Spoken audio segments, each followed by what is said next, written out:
Speaking of students shot, I want to turn to the story of 22-year-old Moroni Lopez, who was killed by police during a nonviolent protest in Managua in April, just weeks ago.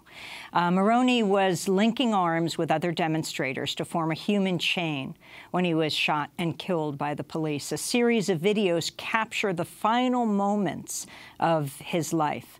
Moroni joined the protests after watching video of police hurting elderly protesters. So this week, I got in touch with Moroni Lopez's mother, Alba Garcia. She told me about her son's death. I asked him, "What are you doing there?" And he told me, "Mom, I'm here helping." I told him, "Son, come back here." And he told me, "No, I can't leave because we're surrounded by police." The police have surrounded us in the cathedral. And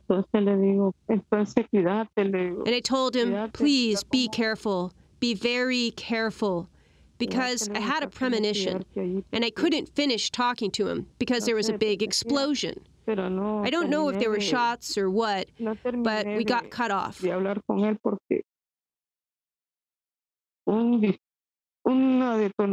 Then I couldn't get in touch anymore.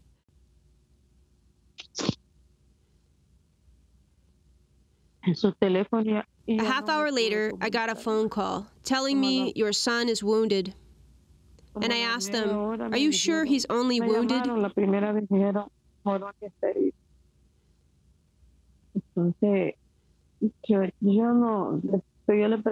And they said, "Yes, he's wounded."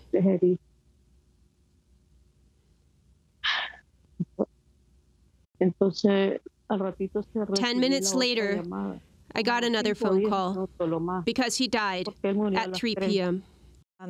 In these protests of the last few months, the Nicaraguan military and paramilitary forces have killed more than 100 people. The government says they're not using live ammunition. I would ask Daniel then, how is it that my son is dead? How is it that the sons of other moms are dead? How did those 2 bullets come through his chest? How did those 3 shots enter the bodies of the other 2 kids?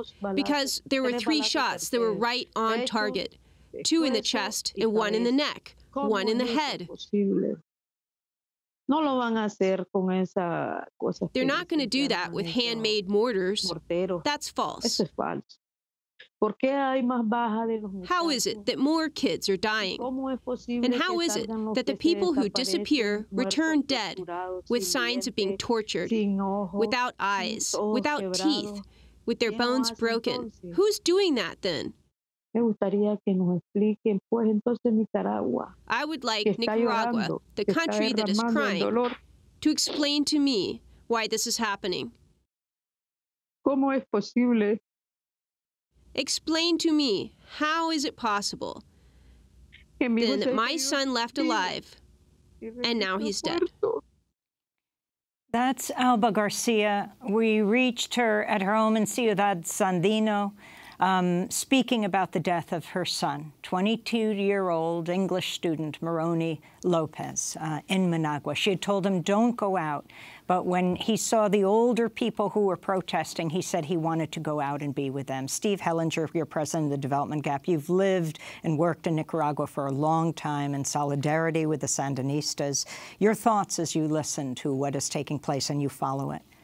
Well, it's very sad, but it's probably inevitable. Most everybody was really shocked that the explosion of protests took place in April because the conditions were there, but it was the repression that brought everybody out into the street. And now I cannot overstate just how chaotic the situation is in Nicaragua. The police have withdrawn. Ortega said he would withdraw the police because there were so many protests against the police violence. But they are behind the scenes operating to support the paramilitary. And those people are, and there are people say the police are actually the ones who are acting as snipers. They're driving the trucks that are taking the paramilitaries around the country. The paramilitaries are being armed by the police, undoubtedly. That's the general belief. I've been in touch with people all over the country, and the story is the same every place. It's chaos, lawlessness. I think that the government is trying to create a situation where people want law and order. And people don't go outside after dark. Taxis don't run. It needs immediate resolution. Well, McClatchy is reporting a number of Nicaraguan student activists are in Washington, D.C., seeking support from the Trump administration and Congress. McClatchy reports the students have met with Republican Senators Marco Rubio and Ted Cruz and Congresswoman Ileana Ros-Lehtinen. Meetings have also been set up with the State Department and USAID. Steve, could you comment on that? Were you aware of these meetings? Yes, we knew things were going on behind the scenes, and now they're more in the open. I think the U.S. is very hesitant to act openly because Ortega is blaming a lot of this on U.S.-supported right-wing people, and everybody in the country knows that's not true. But also the business class in Nicaragua would like to see a resolution that keeps things more or less as they are because they've been very comfortable.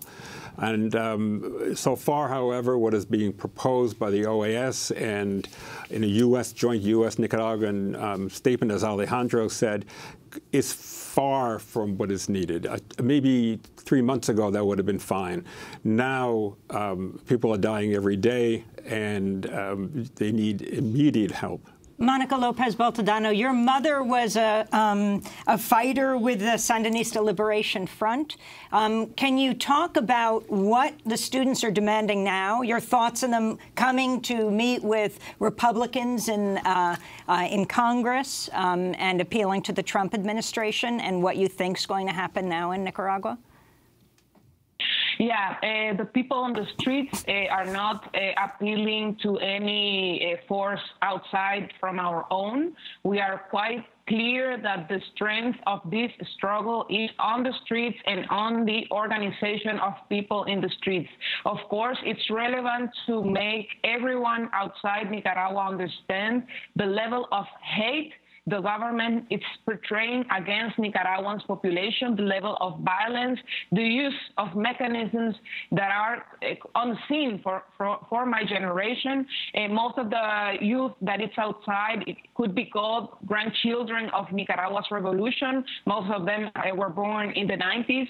The people that are blocking streets, that are putting barricades, that are taking the university's campuses, all of those people are saying quite clearly, we do not want any arrangement under the table. We want Ortega and Rosario Murillo out of power as soon as possible. We need to do a profound change in Nicaragua's constitution and institutions in order to suppress all of these repressive mechanisms that are being used by the government, but also because we are quite clear that the arrangement between big corporations and capital in Nicaragua with the government are both co-responsible for what's going on in Nicaragua. So people are very clear on this hand. We don't want anyone trying to push for what they call an easy solution, which would mean Ortega stays in power more time. For us, every day is a day that people lose their lives. Every one of us, our life is at risk, and we are not willing to sustain any arrangement that is done on the back of the people. So people are very clear. We want justice. We want them out, and we want a profound reform in Nicaragua's constitution and institutionality. And who would replace? You talked about Ortega and the vice president, his wife, Rosario. Yeah, what it's important to understand also about the phenomenon in Nicaragua is that this is not being led by any political party. In fact, all of the political forces in Nicaragua have been destroyed because of this politics of doing arrangement with Ortega's regime. Right now, what we are seeing is a civic popular rebellion. We are in the process of organizing these different expressions of social protest.